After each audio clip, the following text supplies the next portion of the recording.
FTP, there are three types of dash: stream, block, and compressed. Options: file type, data type, transmission modes, none of the above. Here the answer is transmission mode. FTPയിൽ data connections വഴി communicate ചെയ്യുന്ന 3 attributes ആണുള്ളത്: file type, data type, transmission mode. Connections share ചെയ്യാവുന്ന file type, അതായത് കണക്ഷനിൽ നമ്മൾ share ചെയ്യുന്ന file types ASCII file, EBCDIC ഫയലും ഇമേജ് ഫയലുമാണ്. ഫയൽ ട്രാൻസ്ഫറിന് അവൈലബിൾ ആവുന്ന data types file structure, record structure, page structure എന്നിവയാണ്. ഇനി 3 ട്രാൻസ്മിഷൻ മോഡ്സാണ് യൂസ് ചെയ്യുന്നത്: stream, block, compressed. Stream transmission മോഡിൽ ഡാറ്റ ട്രാൻസ്ഫർ ചെയ്യുന്നത് കണ്ടിന്യൂസ് ഫ്ലോ ഓഫ് ക്യാരക്ടേഴ്സോ അല്ലെങ്കിൽ ബൈറ്റ്സോ ആയിട്ടാണ്.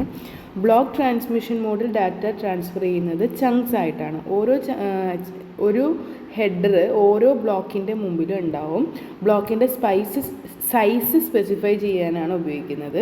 കംപ്രസ്ഡ് ട്രാൻസ്മിഷൻ മോഡിൽ ട്രാൻസ്ഫർ ചെയ്യേണ്ട ഫയൽ റൺ ലെങ്ത് എൻകോഡിംഗ് ഉപയോഗിച്ച് കംപ്രസ് ചെയ്യുന്നു. ഈ കംപ്രസ്ഡ് ഫയൽ സെർവറിൽ നിന്ന് ക്ലയൻറ്റിൽ നിന്ന് സെർവറിലോട്ടോ ട്രാൻസ്ഫർ ചെയ്യും. Thank you.